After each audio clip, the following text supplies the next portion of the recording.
Hi, I'm Shruti. Hi, I'm Shukti. Hi, it's Shreeya, and welcome back to Need A Natter. Yay!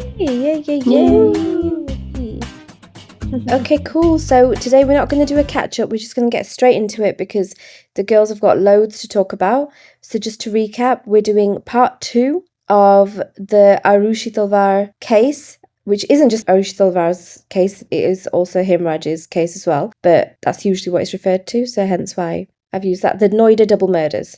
That's what we're covering. So here we are on part 2 of that. On that note, just a quick trigger warning. Today's podcast will contain themes of unaliving, SA, honour-based violence, filicide, and if anyone is triggered by any of these themes, then by all means you can give it a go and then maybe just stop if you're feeling overwhelmed, or maybe tune into one of our more fun ones, or one of our more light-hearted ones.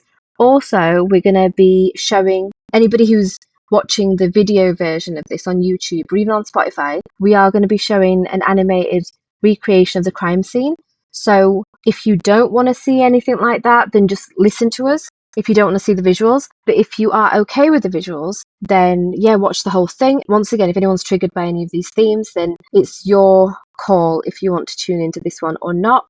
Firstly, just to summarise on everything we know so far. So Himraj slept in attached servants' quarters that had both separate entryway from outside the apartment and also opened directly into the larger apartment itself. The whiskey bottle with bloodstains had been found to have both Himraj and Arushi's blood on it prior to this. An initial reading of the evidence suggested that Himraj had entered Arushi's room while drunk, tried to sexually assault her, and then unalived her when she fought back, though no signs of sexual activity or assault were discovered. The examiner later changed this interpretation to one of possible sexual assault, which became a popular theory on this case. Also, the parents controlled all access to Arushi's room, and Nupur usually kept the keys for her daughter's bedroom with her, although the key had been found in the lobby the next day, and Arushi's bedroom door was found left open at the time her parents found her remains around 6 a.m. that morning. Himraj's body had now been found, and he was ruled out as a suspect since it appeared that his life had been ended in the same way as Arushi's. Alternative theories were being considered. Almost a week into the investigation, the Noida police suspected both incidents to be an inside job, and it was suggested as an honour-based unaliving. Noida police alleged that Rajesh, the father, had ended both lives after finding Aarushi and Himraj in an objectionable position, essentially meaning that he discovered the two had sexual relations, despite Aarushi being only 13 and there being no forensic or material evidence provided to support these claims. The media pushed this story and latched onto the most scandalous theory, an honour killing. The parents did it. The DNA expert witness confirmed that not closing of the crime scene and not collecting forensic evidence had botched the investigation from the beginning. He also recalled having to repeatedly remind the prosecutor to wear gloves and witness key pieces of evidence being touched with bare hands over and over. Bharti's statement was vital for the prosecution as it supported the theory that the CBI concocted. So, in our last episode, we concluded with the fact that Rajesh had just been arrested, and we didn't really touch on what Nupur's side of all of this was. So just to kind of start on that, there's an important detail here that we kind of need to cover, and it goes back to Arushi's room being routinely locked at bedtime. This is something that we discussed in the last episode, and we found quite odd that that was even a factor that was being looked at, that, you're locking your kid's bedroom at night. What does that even mean? So the keys of Arushi's bedroom were always left on Nupur's night table. So this was something that obviously the police were looking into. They were asking her, where are these keys? And if she had locked Arushi's bedroom that night. Now, routinely is a word that's being used here, saying that this is something that was done every night, like a routine. But Nupur was saying that she couldn't remember if she had locked Arushi's bedroom that night. And when she was asked about the keys, she was saying that she didn't know where they were.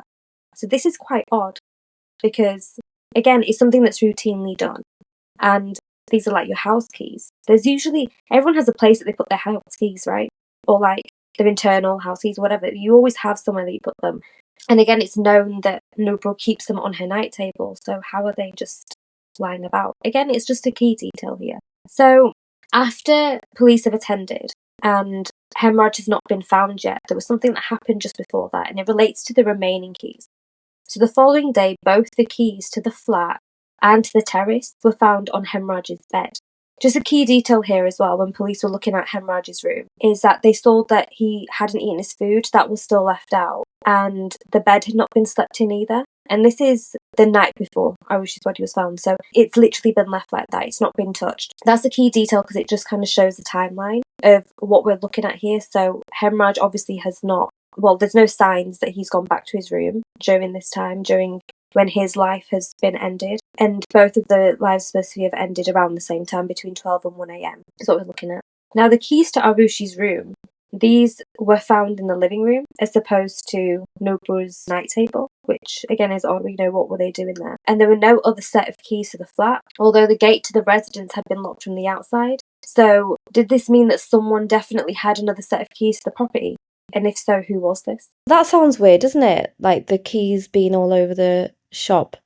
Yeah. And like they're not having an idea as see for me it's also the fact that she doesn't remember if she locked the door or if she didn't lock the door. I mean, I understand that, you know, sometimes you forget details like that when it's happened over a period of time, but this is the morning after that they realised this happened. How is there no recollection at all? If it's a routine as well, surely if it's a routine you should remember that you didn't do it or did do it. Yeah. I don't know. Yeah, and what's up with the whole Himraj thing as well? Like the food, had he nipped out? Did he have an extra set of keys that maybe someone might have swiped? Actually, do you know what? I've just thought of this, that maybe there was an extra, the parents could have even not known about it, because when you do have house help, they do have keys. And then let's say, for example, Himraj may have misplaced a set of keys, so he's got another set cut. Hasn't told the parents because then they'd get angry that just hypothetical. It could be something like that, couldn't it? Yeah. And also Parthi was a recent employee as well, so they'd only recently taken Parthi on. So who was the maid before Parthi, and did she have a set of keys and take them with her? And did they get in someone else's hands? There's all sorts of things that could have gone on, I think. Exactly. This has actually made me think that you give your keys to the house help, but you don't know how many sets they're cutting. Or even Aarushi could have cut a new set because she's lost a set before. Yeah. Do you know what I mean? You don't always, just because you have got X number cut for your house, doesn't mean that other members of the house have got another set cut. And it's so easily, like, I can't stress how easy it is to get a set of keys cut in India. It's not like it is here where it costs a bomb. Yeah. Like, it's really easy, it's really quick, and it's really cheap to do this, to get your keys cut. So it literally could be the house help because it would be affordable. I mean, obviously they wouldn't want to spend their own money on something like this, but it's not unheard of. Like, I mean, it's within their budget. Like, they can afford it, even though they earn less money. They can afford to get a set of keys cut because it's that cheap. Yeah. Isn't it weird though that the keys in the living room are not on the bedside, and that Nupur doesn't know why they weren't on her bedside, and she can't remember whether she locked the door or not. So, you know, with the aircon being that loud, if someone walked into their room, would they know? Would they be able to hear it? The thing. So the parents had said that it was a combination of their room door being shut and the aircon being on and the noise that was making.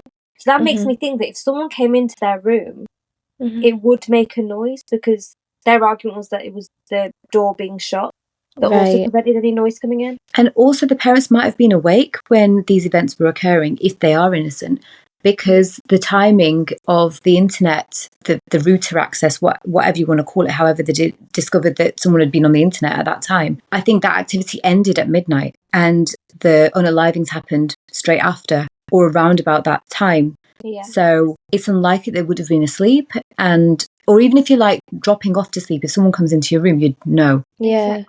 So then that means that somebody would have actually forgotten them outside or purposely left them outside. That's what it means. Yeah, I think so. Also, just with regards to the router, I was thinking about it quite a lot. With it being switched on and off, that actually doesn't make sense to me at all. Like, no matter who was the culprit here, no matter who it was, switching the router on and off doesn't make sense to me. Could it be electricity failure? That was one of the conclusions that was derived by someone investigating. I think we've got that to cover off later on. There's like Right, 4 okay. possible theories of what could have happened with the router, and that's one of Okay. them. Now, obviously, Rajesh has been arrested, right? So, as I mentioned before, this is how Nopal was being looked at so far. So, after Rajesh's arrest, she did a little interview kind of thing with NDTV. So, essentially, public opinion was now against the Talwars because of the popular narrative that the parents did it. However, Nopal Talwar's appearance on NDTV didn't end up helping this, which is what she was hoping to put out there, you know, her perspective, her take on it all, that she was innocent. But what ended up happening was that she was seen as being too calm and composed, which was contrary to how people expected a grieving woman to react, a grieving mother, in fact, especially so soon after the unaliving of her only child. So she was described as being quite emotionless, and public perception was against her, saying, you know, how can she be so composed? She responded to this perception, this public perception, saying that she had wanted to remain composed and dignified rather than completely dishevelled. And the interviewer of this NDTV interview did comment saying that she did cry off camera, although this was never aired. But it did do enough damage to the public perception of her and of both parents. So I want to say something about this, actually. This reminds me of Gone Girl. You remember when Ben Affleck does that weird smile? Yeah. So I don't think it tells us anything, really, does it? It doesn't. Yeah, public perception is quite brutal. Mhm. But the thing is that you never know, in a situation like this, you don't know how to behave. I'm not pro or against the parents. I'm quite neutral right now. I have no idea who's done this. But it just, as soon as Shreeya said that, I'm like, just think about in Gone Girl, Ben Affleck's weird smile that he did. It just, that turned public perception as well, which, I mean, it does happen, doesn't it? People pick up on weird vibes in the media and then spin out of control because of things that they've seen. And they expect a behaviour to mirror how they would react, and that's not really fair because everyone's reaction to these things is different, and you never know how you're going to react unless you're in that situation. Exactly. People who are judging don't know what is an appropriate reaction unless they have been through something similar, which is quite rare, isn't it? Yeah. But yeah, what's the correct way to respond when you're in that situation, or to react when you're in that situation? Yeah, obviously people can seem off, but that isn't evidence. That's just a vibe. Vibes are important as well, but they're not always accurate, are they? No. But anyway, yeah. No, I thought there was just a key detail to put in, because obviously everyone responds differently. And these are parents, you know, that they've lost their only child. So how are they expected to react to that? Like, obviously they're upset, but we already know they were upset. The entire neighbourhood was in their house straight after, so they've seen them upset, they've seen them completely dishevelled. But the entire perception of the parents was based on what media were showing. And I think that's really important here, to just see that we do have accounts of both things here. So were the parents literally just trying to be composed? That's just something we need to look at and consider. But yeah, the herd mentality on social, so this predates kind of really active social media, doesn't it? But the herd mentality of, you know, the cancel culture's always really been around, hasn't it? Even if it was in a subtle way before, but this kind of is like the early signs of cancel culture, isn't it? That, oh no, we don't like this person, let's just, oh, she must have done it, or which is not really fair. Whether she did or not, I don't know. At this stage of your story, it's not really fair. So we're going to start moving on now to look at theories that were being considered at this time. So again, Rajesh has been arrested. Nopal has done an NDTV interview. So everyone's kind of looking at the Talwars as the main suspects right now. But let's just branch out a little bit and look at everything. So we'll start off with a key account that was taken from Parthi. She was the maid, and the account that she gave was so crucial at looking at this initial theory. She had essentially supported what CBI were looking at this time, and that was that the outermost grille was never closed from the outside. And it was argued that in the time that Parthi went down to catch the key and return, Nopal has opened the grille, which was latched from the inside. The reason this testimony is so crucial to the prosecution's last seen theory, and whether the Talwar's residence was locked from outside when she arrived, or if they pretended to be locked in, is, was it actually locked this whole thing about, oh, Hemraj has gone to go get the milk, oh, we've been locked in, is that just something that they had concocted? And in fact, that outer grille was just latched from the inside. And she said, oh, I'll pass you the keys, you go down and let us out, kind of thing. And in that time, she's just unlocked it. And she's just bought that time to make it look like someone did have another set of keys. So that's a really key thing there in that initial theory about the parents have done it. Now, whatever way we look at it, one thing that keeps coming up is that it's some kind of inside job. It's someone that has had access to the property already. So one expert who first inspected the crime scene stated that these unalivings had to have been done by someone who's close to Aarushi. So we were not looking at a stranger or someone unknown to her who they've just tried their luck and walked into the residence and they've just got away with everything. That is not something that was being considered at this time.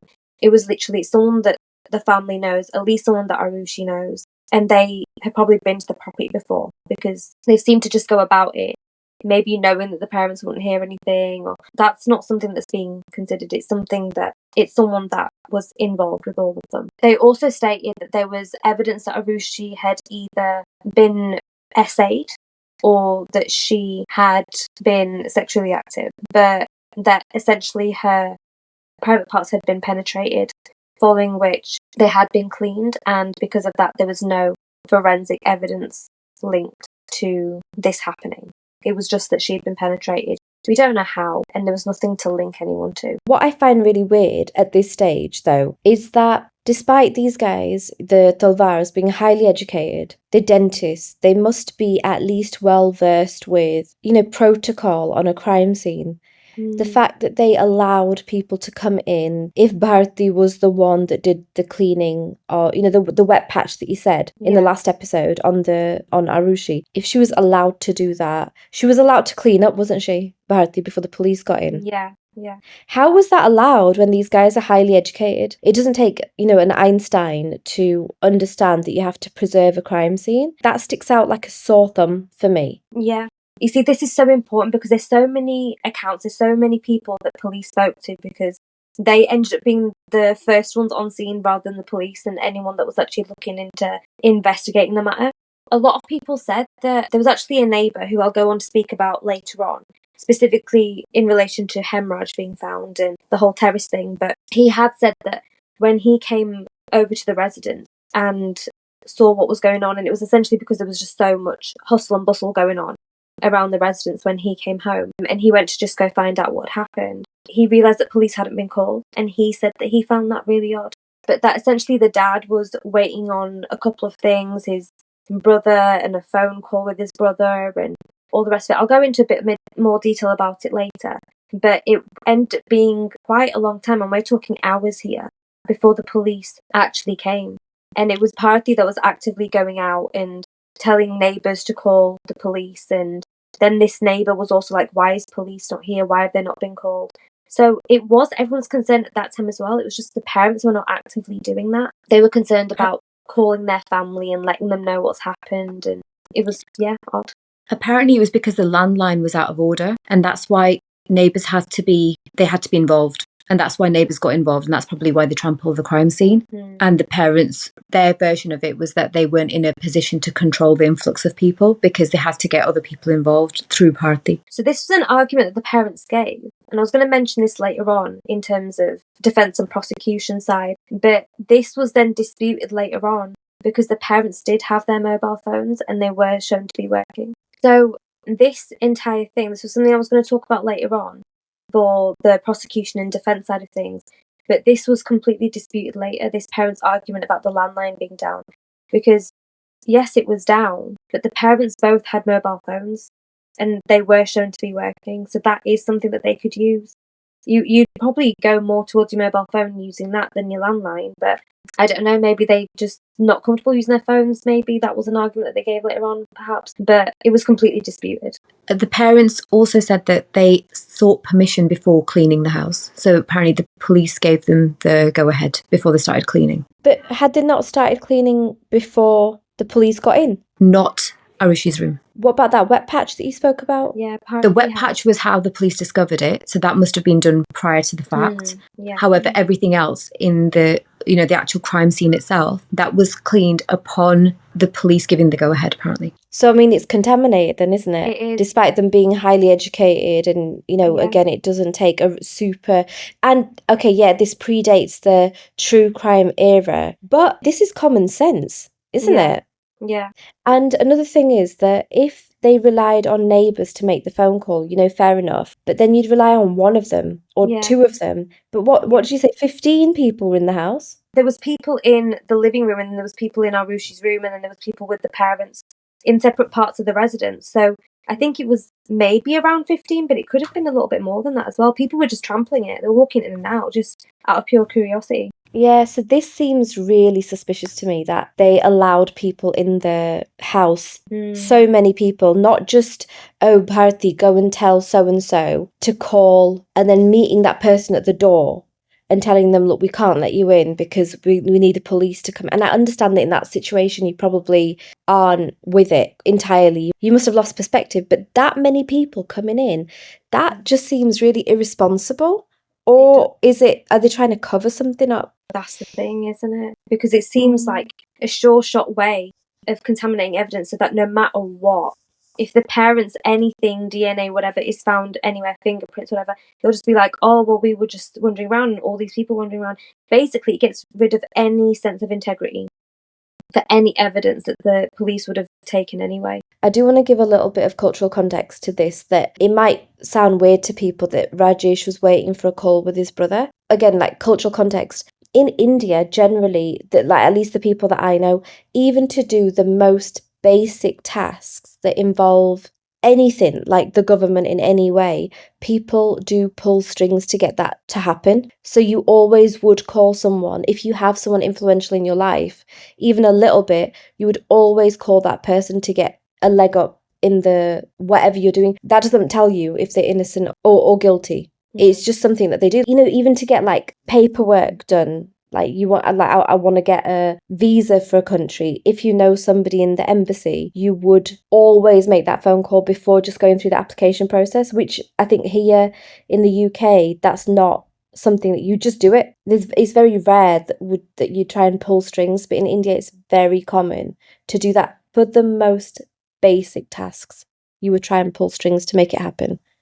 So anyway. Yeah. No, I'm glad you mentioned the phone calls here, because it was along with that and all this circumstantial evidence of what the parents were doing and letting in the neighbours and everything. So these phone calls that Rajesh had with the others, which included his brother and led on the influential people up to this unknown number during the autopsy. Because of this, police had enough, they assumed, to suspect that he was responsible for both unalivings, and that when finding his daughter Aarushi and his live-in servant Hemraj together in this alleged, sexual activity, which was only being considered now, it was not something that anyone suspected them of doing before. This was just to kind of support the theory that, oh, this must be why, kind of thing. Otherwise, no one had anything to say about that previously. It was just being looked at now. But yeah, they were looking at him as this kind of motive, that it's either they had sexual relations or that Hemraj had raped her. Now, I just want to remind everyone again, and we touched on this in the last episode, that we're talking about a young girl of 13. And these kind of things that are being spoken about her now, about, there's questions raised repeatedly about her promiscuity, and just because she talked to boys her own age. And, there was that boy that was trying to call her that night who was a friend of hers. And we've talked about how that was just normal for her to be up at night on her phone like any regular teenager, talking to her friends.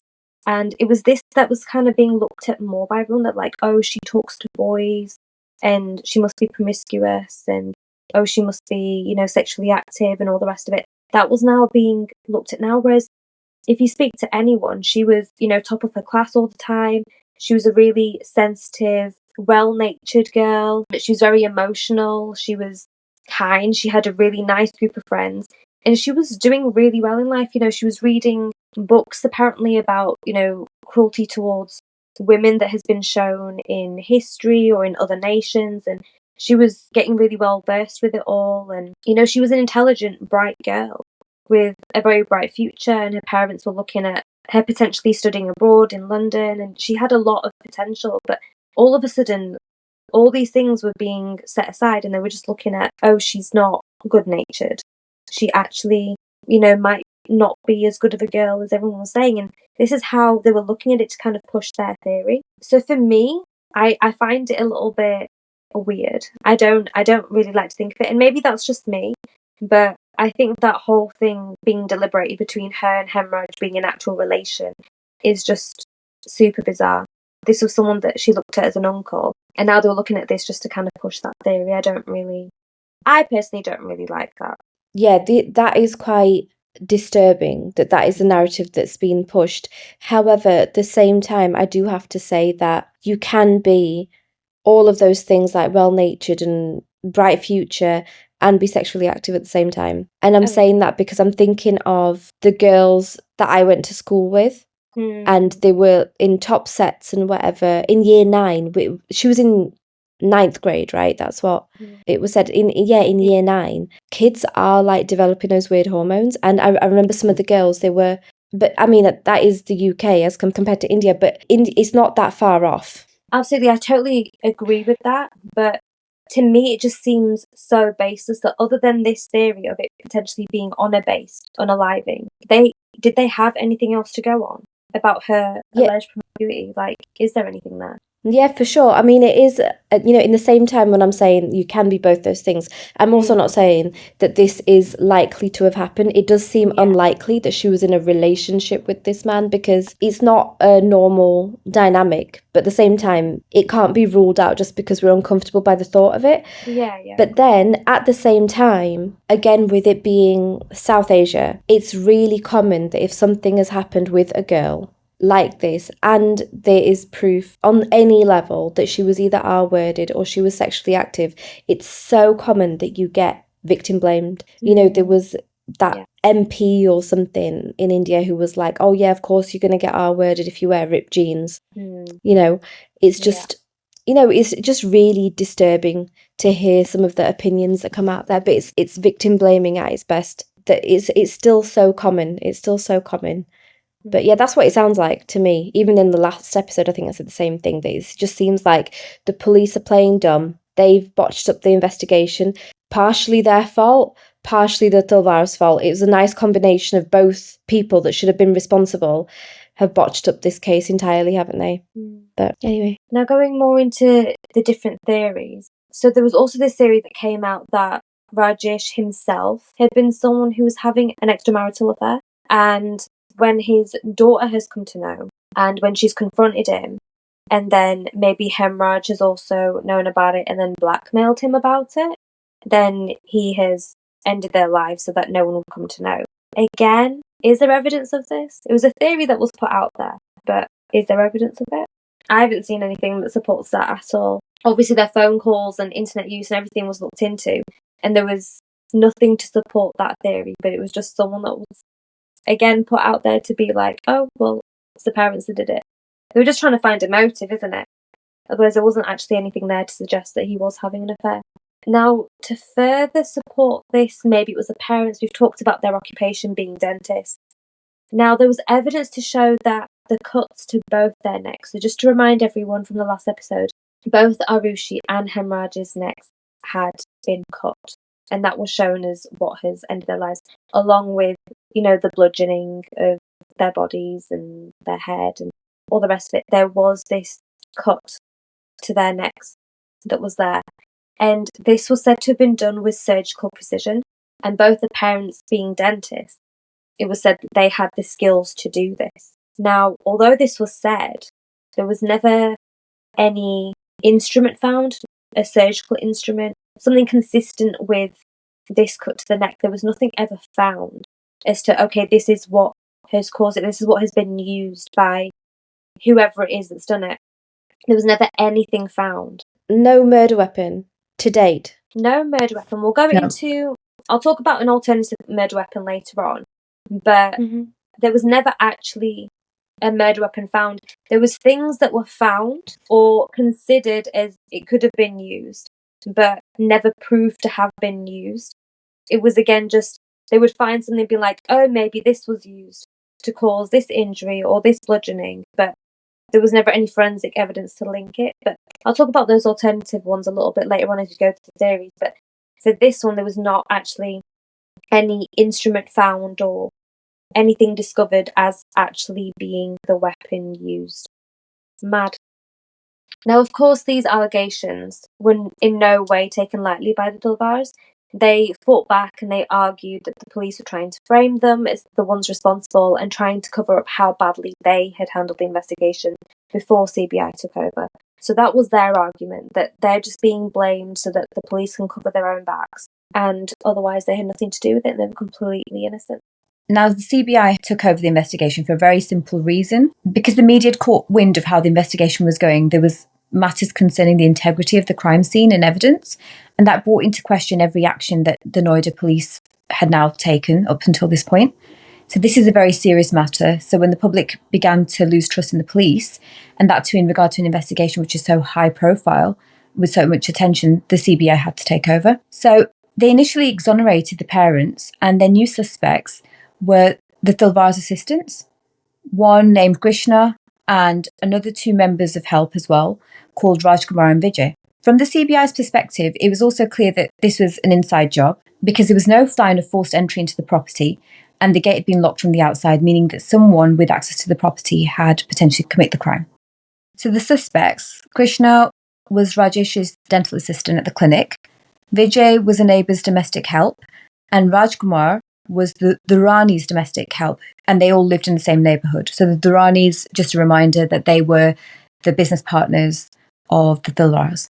Through the CBI's interrogation, and I'll go through the nature of these interrogations later, of the three new suspects, a new theory was emerging, and it was now believed that Aarushi had been unalived after a failed essay on her, and that Hemraj had fallen victim to those responsible. However, because of the nature of these interrogations and how unethical they were deemed to be, using narcoanalysis. So narcoanalysis is when you put a narcotic substance into the people's bodies, and which allows them to speak freely, and it basically puts them into a hypnotic state and they just things. However, this is not admissible in court, and that's because it seems to be unethical. So all three of these suspects were released with no concrete evidence found because inadmissible. Now, in all of this, the most confusing part is, why was Hemraj's remains, why were they left on the terrace to decompose? If Rajesh was responsible, he lived there and ultimately he'd be linked to the suspect because it's his terrace. And if it was the other help, then they too had access to the residence and they would also be questioned at some point. So if it's the fact that someone who was closely connected to Aarushi, then why would they make such a blatant error by keeping Hemraj's remains there? Any thoughts on that? My thought is that initially, if you guys remember, Rajesh had wanted police to just leave and go look for Hemraj, to the extent that he'd even offered them money to, just go get out of the house, go look for him. Is it because he wanted Arushi's thing to kind of be looked at, them to go after Hemraj and go look for him wherever he could be? And in that, he could then get rid of Hemraj's body. He could then get rid of his remains while police were out and do it more discreetly, because obviously now everyone had come. But at the same time, if the unalivings have happened between 12 and 1, he's had up until 6 a.m. to when Parthi has come to do that. Because if he was trying to get rid of evidence, they've done a really shoddy job of it. They've left the whiskey bottle out with bloodstains on. The terrace door has bloodstains on. The stairs up to that leading has bloodstains. So if he's had that much time, then why has it not been effective as well? But this is basically if you're saying that Rajesh is the one to have done it, right?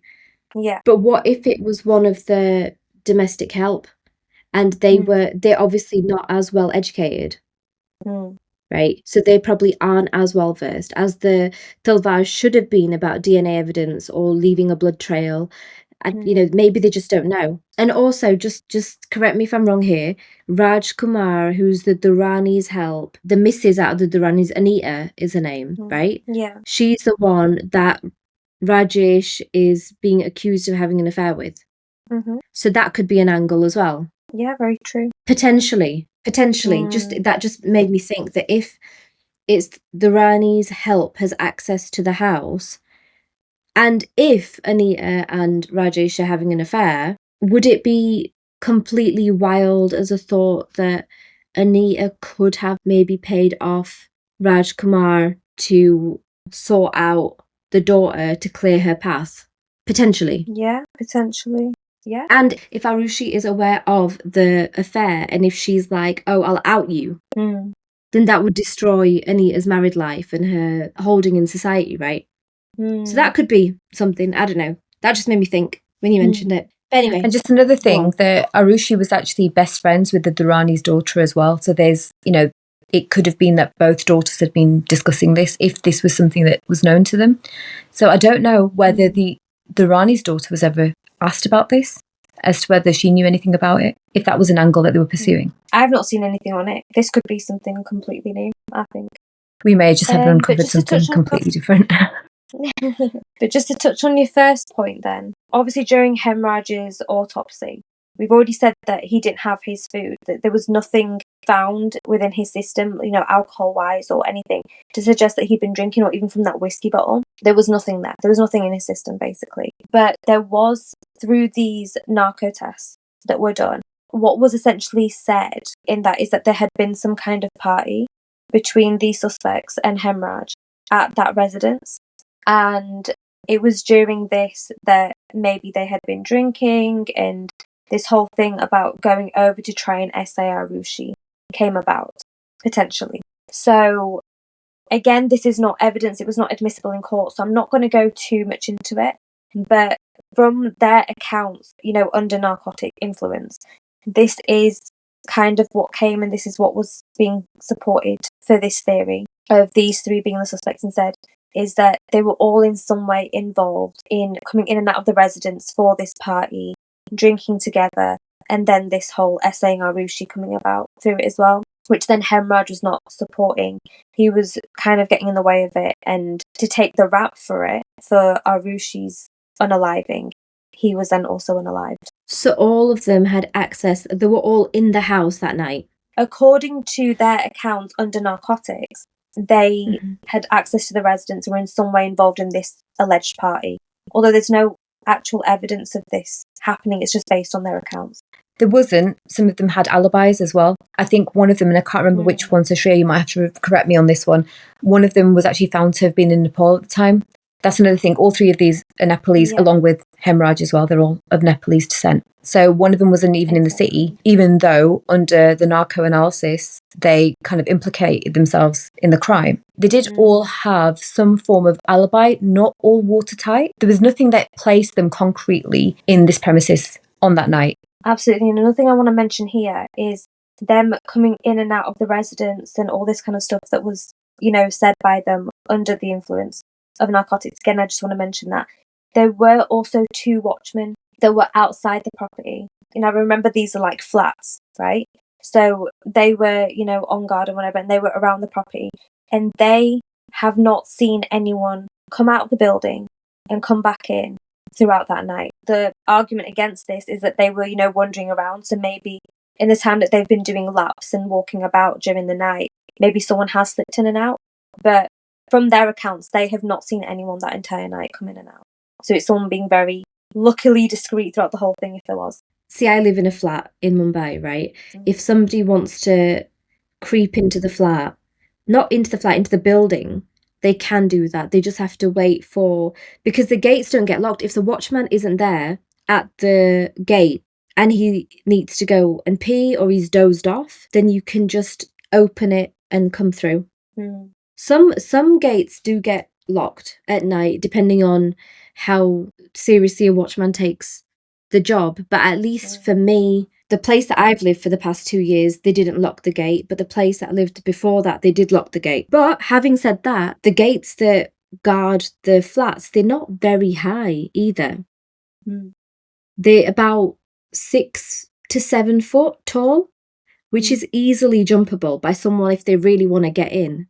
And I'm just going to mention it here now. There was a really high profile couple in Mumbai, in Bollywood, who recently this year got broken into. I'm not going to name any names, but they recently got broken into, and they would have been living in a heavily guarded building.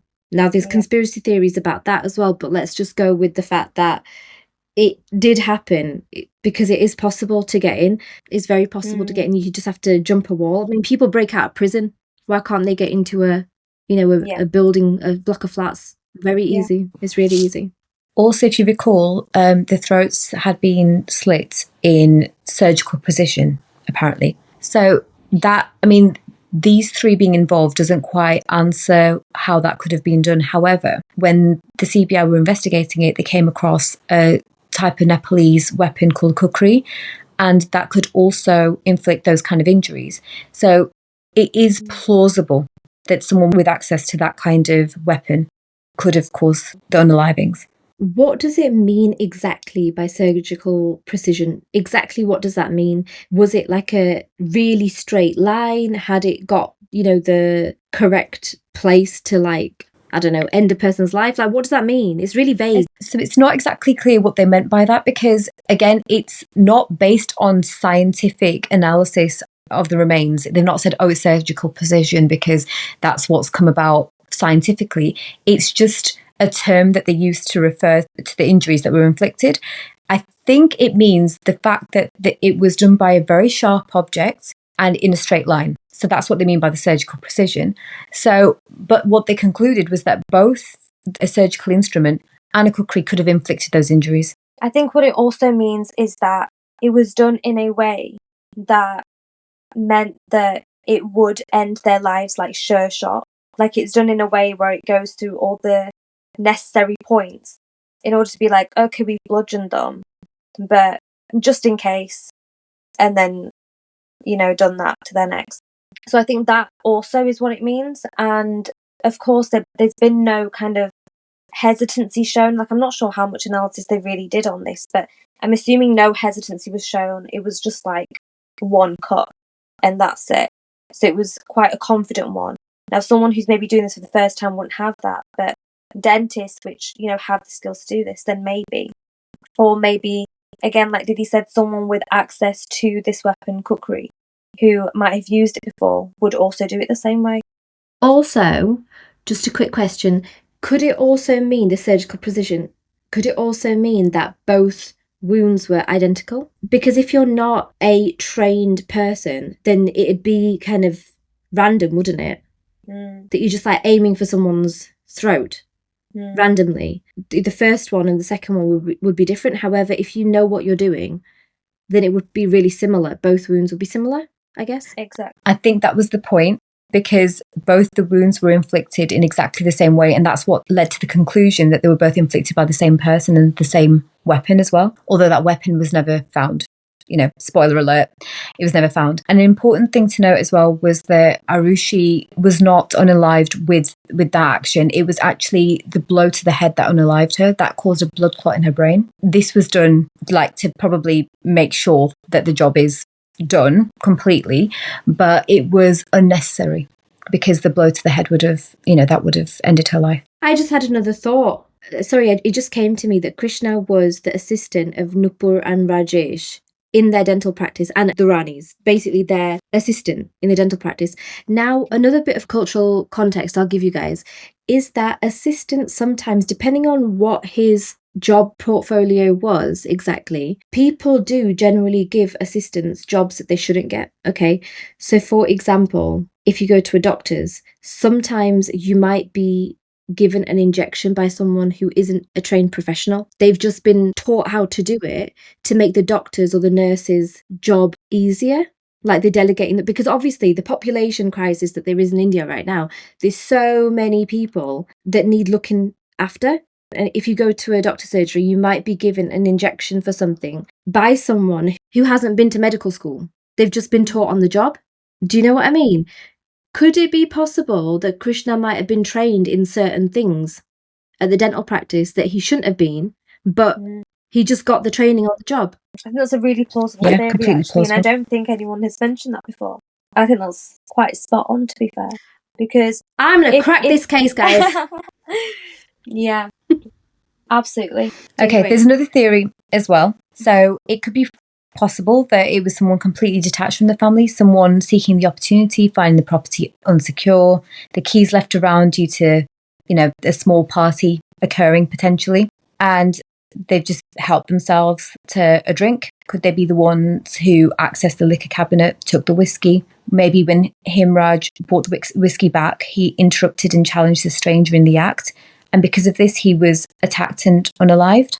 Maybe the stranger then moved the bodies around the flat, took the spare keys, locked the property from the outside, and made off, discarding Arushi's phone on the way, simply disappearing, leaving the parents truly deafened by the air conditioning and to every event that occurred on the other side of the bedroom door. So that's another completely random theory, that it was someone unrelated, just took the opportunity. I have a question.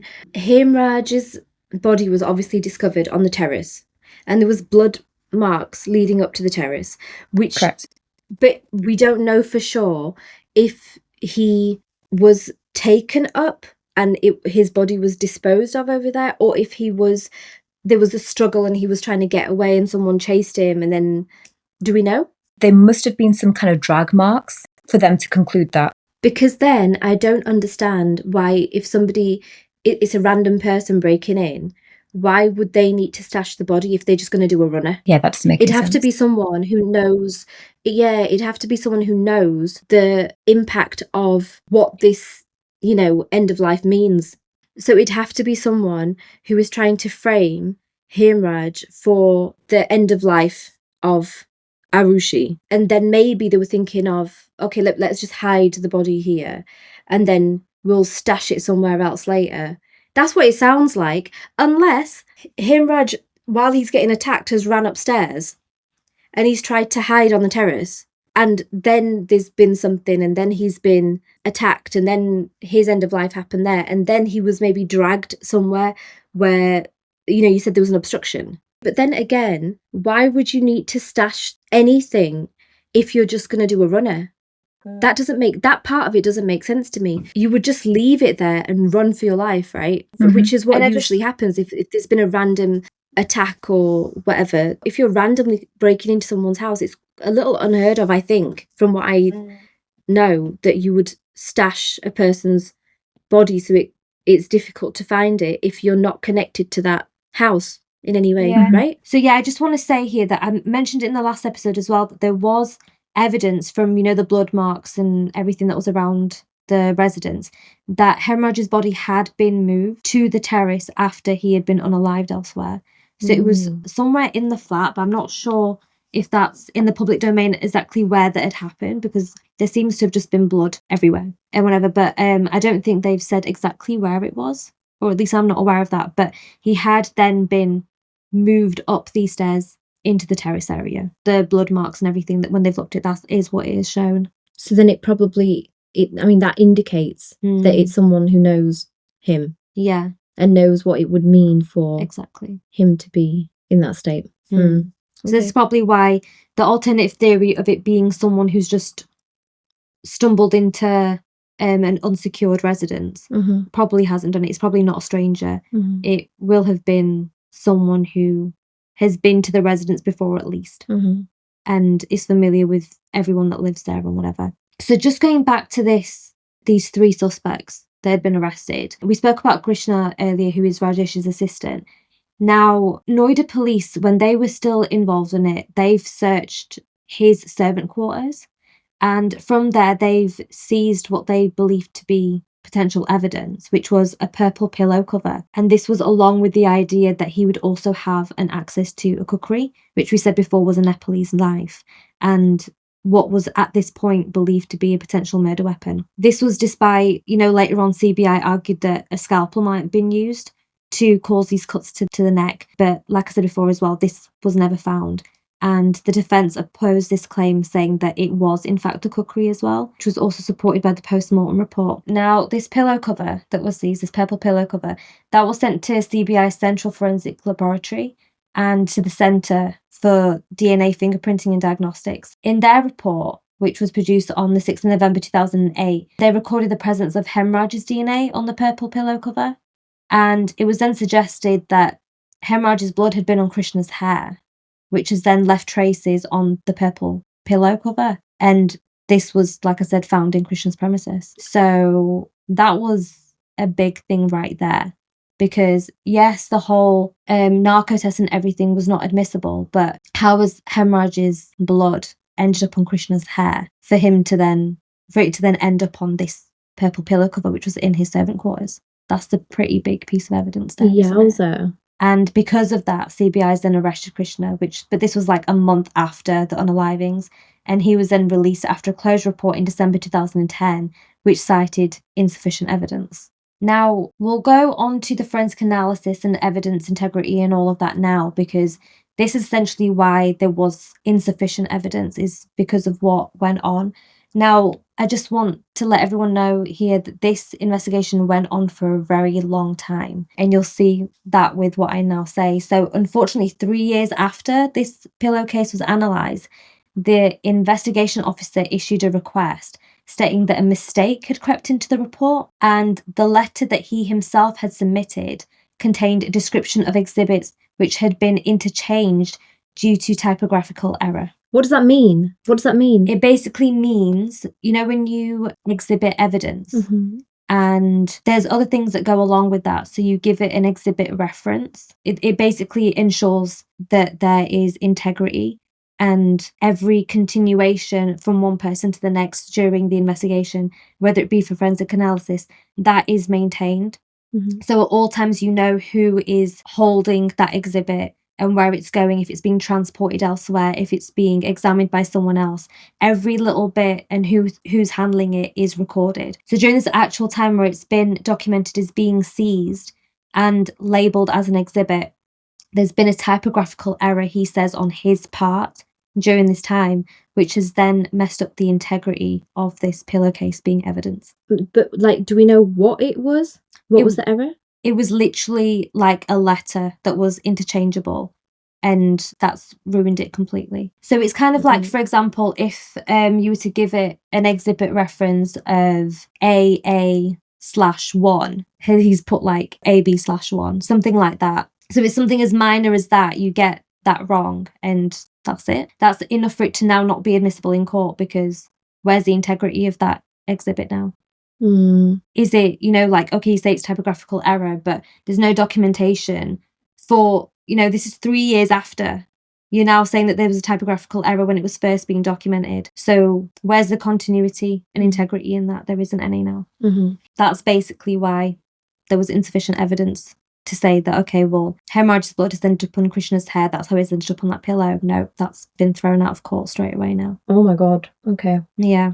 So moving on, the Talwars also argued before the High Court that this pillow cover that CBI had seized from Krishna's room was tampered with, which they produced 2 photographs captured by the CBI, one with the pillow and pillow cover collected from Hemorrhage's room, and the other of the purple pillow case collected from Krishna's room. To add to this, when the exhibits were opened during the trial in court, the packaging was found to have been tampered with. The correct seal for the last examining laboratory was not present, and the exhibits had also been labelled incorrectly, meaning that now these evidences could not be considered relevant or useful. Oh, there's an inside job. Somebody is paying somebody off. How is that possible? But for it to be an inside job, you would expect these people to have some kind of financial leverage, right? And we're talking about domestic workers here. So it's a bit of a weird one. It's just a catalogue of errors, I think, more than anything else. It's just incompetency. I don't know. It does look like incompetency, but it also looks like way too much incompetence for it to just be a coincidence. I feel like, okay, the domestic help, yeah, they wouldn't have the financial means to pay people off. But if somebody, like the theory that I'd suggested before, for example, if Krishna's been put up to this by someone, or if Rajkumar's been put up to this by someone, then maybe they are the ones pulling the weight, because it doesn't seem like the domestic help had much to gain from doing this. It has to be someone who, and I'm not necessarily saying that it was the Duranis, that it was their brainchild, this whole thing, or the Talwars. It could be somebody else who is familiar with the family, because if 15 people or 20 people or however many people came into the house the next day to look at what's going on, that means that many people regularly used to come into the house or have been into the house before at some point. So it could be any of these people. This seems really dodgy. It seems to be a common theme for a lot of high-profile cases coming out of India, in particular. There've been some massive cases, which we might cover off in the future if you guys want us to. But there've been some massive cases in the film industry, like really, really high-profile ones there. There's been really high-profile ones elsewhere, and they've never got to the bottom of it. There's so many unsolved cases just because of incompetence or perhaps someone paying someone off, but they never quite conclude. Oh my God, I just thought of something. Right, you know how much this kind of news, high profile cases, okay, they're not very common, like maybe a couple a year, right? But this is what runs the media houses. Could it be like some news channel who want to give their breaking news, oh, but we don't have anything, why don't we pay someone off to tamper with the evidence and we will show on our channel that this is the breaking news? Yeah, this is kind of where my brain was going as well, because by this time, this case has got so much traction from the public. Like, so many people are watching this now. And we're talking 3 years in at this point, with the whole pillow cover thing. Everyone is so glued to this. Everyone knows about it. Even people that aren't reading it are hearing it, like on their way to work and all of it. Like, everyone knows about it. These people could literally just be looking for their 10 minutes of fame here just by, like you said with media, like maybe they just want their news channel to come forward or whatever. Someone with some financial gain maybe has been like, oh, I could maybe get something out of this. Yeah. If this happens. I mean, yeah, this sounds quite obvious that, the integrity's been messed with here. And the DNA expert witness was also confident that most, if not all, the evidence now that had been seized was contaminated due to the investigative procedures and the Indian forensic investigators ignoring international standards for the labelling and storage of evidence, which now means that even if so far some evidence had been seized, but at this point, through typographical error, it wasn't shown as being messed with, like the purple pillow cover. It was now being questioned because it was all being handled by the same unit. So it was kind of like, are they actually following standard procedure or are they just winging it or messing about?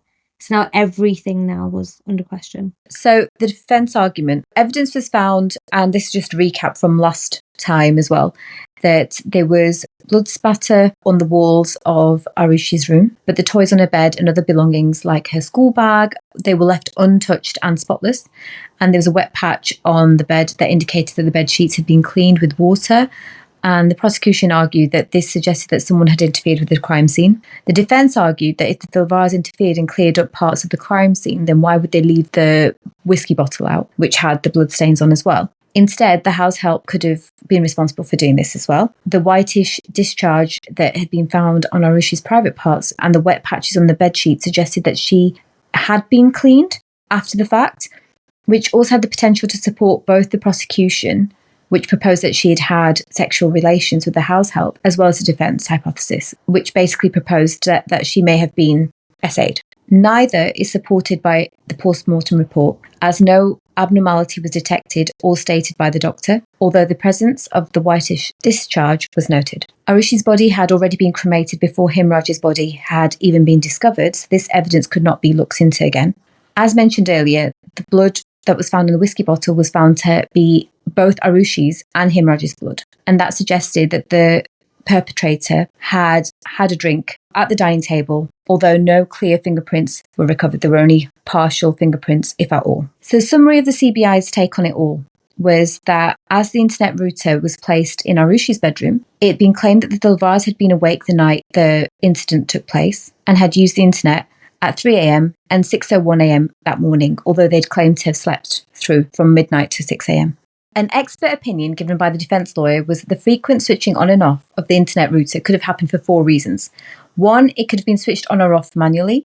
2, a power cut may have caused it to go off and come back on later when the power was restored. 3, a connectivity problem could have caused the router to flick on and off. 4, a problem in the device could have caused it to go on and off. The defence lawyer required the hard disk from the Talwar's computer to trace sites that may have been visited that night, along with the router, the service provider's log and IP address to confirm the details and use of the internet, but were never provided to him, so nothing conclusive could have been established from this. And we don't know why, by the way. Also, if the electricity was going on and off, that could be pretty easily be proven because other houses would have also had this, or other flats in the building would have had a similar issue, potentially. If there is a power cut, there's two reasons for it mainly. One is that, or three reasons. One is that there's an electricity overload, right, in that particular flat.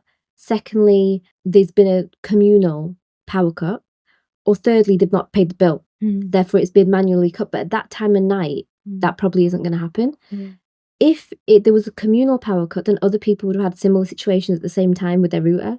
So this is quite easy to kind of rule out the reason. It is, but it's the fact that this is now happening when it's come to court, rather than it seems as though they've kind of suggested these theories that, oh, the router's coming on and off and whatever, but then they've not actually considered why that is happening. They've just said, oh, so someone's been out of the room, and they've not tried to dispute that at the time during the investigation. And instead that's then opened up them to now argue against this in court, because like you said, it would have been easy to prove that. Yeah, it's that time of night where like other people wouldn't notice, like neighbours are not going to be up and noticing their electricity switch on and off if it is a communal thing that's happening in the block of flats.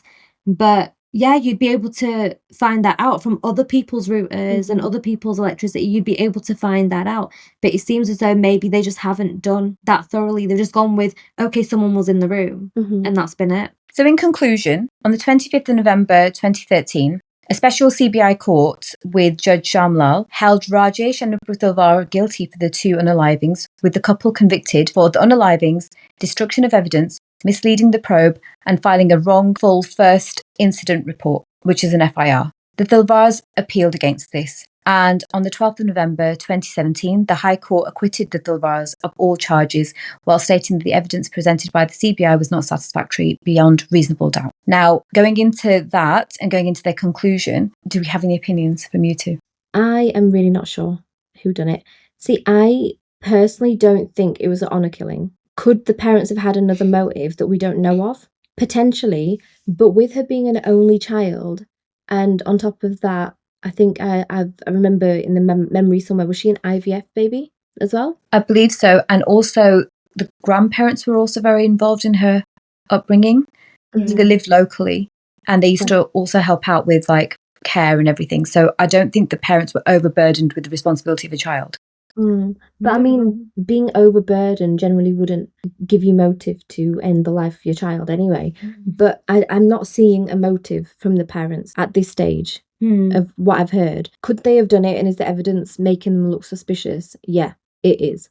But without a motive, you need a motive in it in most crimes. I'm seeing more of a motive from external people, especially if this affair actually happened. Again, I'm not saying necessarily the Ranis. Maybe it was someone else, but then at the same time, it is Noida. And it is like very close to Delhi, which is infamous for the number of R words that happen there, or the number of essays that happen there. It could just be something as gross as that someone is just being a perv. I can't understand the motive behind ending the life of a 13-year-old, so this is really tricky for me to wrap my head around. The only thing that's seeming plausible to me is that one of the house help went out of control. If this get-together happened that night, if it did, although there's no evidence of it, or there is evidence of it, or there's not evidence of it, I don't know, that's confusing, that part. That the narco test said that they were there, but then the evidence is showing they had alibis, that they weren't there. Maybe it was somebody else who was there in Himraj's room or had access or something. Because, I mean, I'm finding the motive part of it, I'm struggling with that, to be honest. I kind of agree. Like the parents' motive in this only seems to be to do with it being honour related, right? And that, okay, she's either found out about the affair, again, alleged affair, there's nothing there. There's not even anyone close to them saying that, yeah, there's something going on between them. There's not even that. Other than that, her potentially being essayed or having relations with Hemraj, again, there's no evidence of that. It's just to support that theory that it was honour-based. So again, we're struggling for that whole motive there, because it does seem like to everyone looking in, this was a really well-knit family. Like they were close. They really supported their daughter. She was doing well in life. She was really loved by her parents, her grandparents, and there didn't seem to be any issues there. Again, I want to take it back to, the night of that I spoke about in the last episode. They've gifted her a digital camera. They've taken pictures. There's evidence of that. So how has that then moved on to them ending her life? It just doesn't make sense that unless they've deliberately done that so that there's evidence of them having a good time before. But the whole thing's just weird. Again, where's the motive? It's not there. And this whole purple pillowcase, I'm really stuck on that. My brain's really stuck on that because that has only not been taken forward as proper evidence because of a typographical error. That's honestly ridiculous. I hate that has happened, because how else has Hemraj's blood ended up on that pillow? It must be because it's been on his hair, and then that's how it's ended up there. How has it got to his servant quarters? Hemraj's blood. It's just that is something I'm really stuck on. So something really interesting about the camera itself is that there were a series of pictures that were deleted from the camera. We don't know what the nature of these photographs would have been, but they would have been of that night. And we don't know who deleted them either. Sorry, this is the camera that you're saying that they gave Aarushi for her birthday. You see, yeah. I tell you what sticks out for me in this is the fact that they gave her an early birthday present. That, for me, kind of looks dodgy. Because if it was a premeditated thing, for example, then are they giving her the present because they know they can't give it to her on her actual birthday? And so that they then have evidence of the pictures and them having a good time before. That's yeah. So that actually, more than being in favour of the parents, for me, goes against.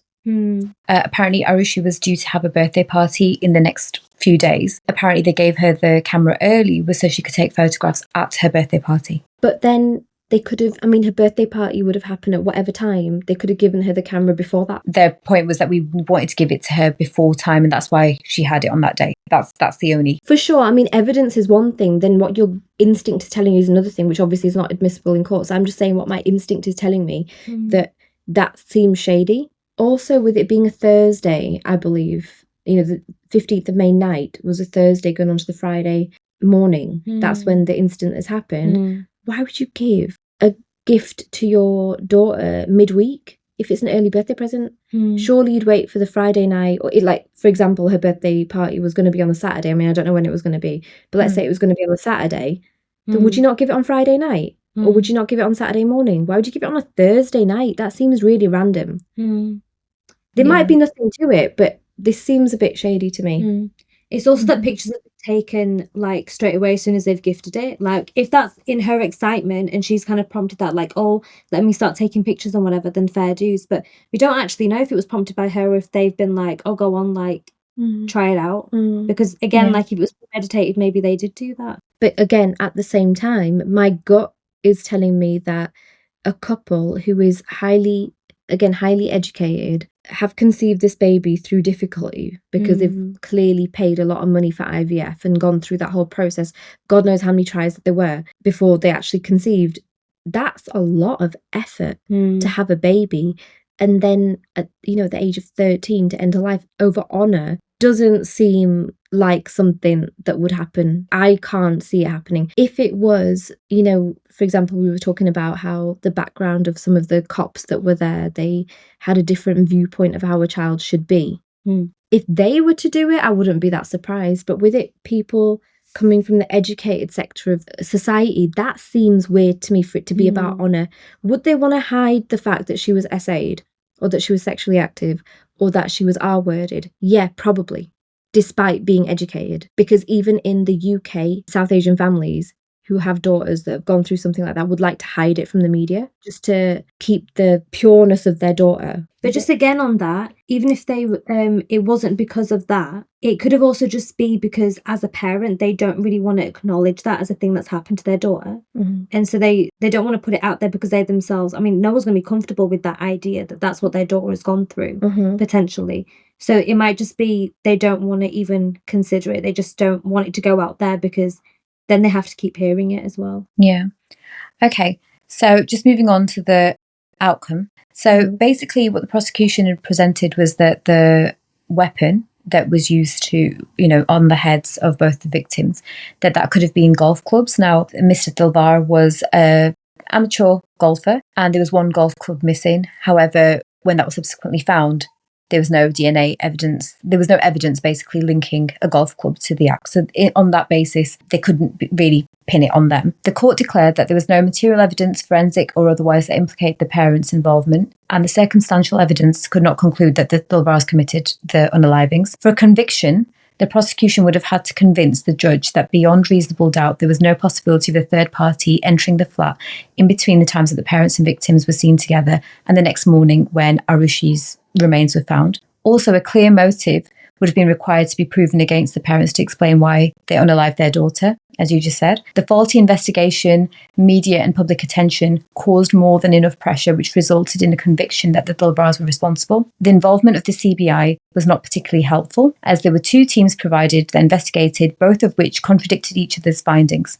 meaning that ultimately the case would remain unsolved and it was closed. So there was an acquittal there in 2017 on the basis of everything. And that was after 3 separate conclusions were drawn. So the first CBI report saying that the Talwars were guilty. The second also, I think, saying that they were guilty. And then the third, acquitting them finally. Oh my gosh. So we've gone from 2008 to 2017. Mm-hmm. There's no conclusion and then it's just been closed. Yeah. That is terrible. That is terrible. The opinions, they continue to be divided on the case, with many a Reddit user deriving alternative theories. Crucially, though, Hemraj's family maintained that they see the Talwars as guilty, and they were disappointed with the eventual court verdict. So it continues to remain a case that is in the public eye in lots of different ways. There have been 2 films that have been made on the subject, one slightly less superior, I would want to call it, called Rahesya, that had its own opinion of the motive in the climax of the film. I don't want to ruin it for anyone. Then there was a film called Talwar by Meghna Gulzar that was directed in a Rashomon style, which means that it shows different perspectives on what could have happened on the day, and it doesn't come to a conclusion. And people, I think, continue to love that film. It's a very well-regarded one, so I would recommend that you watch it. There's also been a book that has been associated with the case, and it is seen as probably the book that most people refer to when they talk about this case, and that is called Aarushi by Aviruxin. So I would recommend that you take, basically anyone who's interested in the case has a read of that. And that's it. No weapons found, no conclusive evidence, botched job by both the CBI and the police, very contradictory statements and evidence provided, and we're never going to come to a conclusion, unfortunately, with this. We can derive our own opinions on it, but no one will know for sure. It's very frustrating. Because of how things went down, but no one will ever know. Unless someone literally comes forward and says, I did it, you're not going to know. And that's all it will take now. That is terrible. Yeah. Even the phone, you know what? Even the phone being found somewhere with the memory deleted. So someone has not stolen her phone. So there's not a monetary gain that someone's looking at. It is strange, but that to me takes it away from the parents, because I'm guessing the parents would have been very heavily scrutinised in those early days, especially when they were trying to, when there was so much of a presence of both the police and other people in the house. How would one of them have nipped out to go discard the phone? I find that really strange. Not absolving them of responsibility, though. It just makes you think as well, though, what was on her phone that needed the memory to be deleted and for it to be discarded. Now, the only thing we know is that her friend had been trying to contact her, wasn't able to contact her and called the landline. That's the only thing related to this that I have found to her phone. Otherwise, what was on there? Was there something that she had? If there was this whole affair angle that she had found out about, maybe there was something on her phone about that. Maybe it was something entirely different. We don't know. What was erased? Do we know why she wasn't answering that kid's call? No. Isn't that weird as well? Yeah. Because she was awake. She was awake. She just got a camera from her parents. Why was she not talking to a friend? In excitement. Something's gone down that night where she doesn't want to talk to that guy, whether it's that kid has annoyed her, they've had a falling out and he's trying to make up with her, or because she's disturbed by something that's happening at home, therefore she doesn't want to talk to anyone. But I feel like something has gone down. Doesn't it feel like, why is she not answering his call? When he was asked as well, he said that there was nothing out of the ordinary, like they hadn't had a fight or anything. But he would say that, right? He would say that, obviously. Yeah, if he's hiding something. Now, if we go to the Adnan Saeed case, just for 1 second, if anyone knows about this, if Adnan Saeed was guilty, which we don't know, now he's been acquitted, but maybe we can do this one next time. But basically, I'm referring to this case because it was believed for the longest time, for however many, like 20 odd years that he was in prison, that he ended the life of his ex-girlfriend out of jealousy. So if Aarushi and this kid have had an argument, maybe that is an angle as well, potentially. Because her phone is not found. Yeah. So what was on that phone? I believe it was explored. I think that they did question that boy. For whatever reason, he wasn't seen as a suspect or involved in the case in any way. So we don't know the details of that, because I believe a lot of people were questioned, obviously, in the process, but we're just bringing to you what's in the public domain. We don't know the actual ins and outs of the conversation that the police had with that boy. Oh, suspicious. So for anyone that's wondering, that after they've been acquitted, where are the parents now? So obviously there has been quite a bit of time in between them being accused, arrested, and then acquitted and all that. So they did end up spending about 3 years or something in prison. And during that time, they have said in this interview, which I recommend everyone to go and watch, it's not necessarily about the case, but it's more about them and just seeing where they are now, kind of thing. But they did this interview about a year ago, and it is online, so you can go and have a look. But they basically found it very hard to do, like, just day to day in prison. It's all very routine in there, like when you get food, to when you get a drink, to when you get to go for a little lap in the yard outside. Everything's very, very structured, and you don't really have anything to do. So they've read a lot.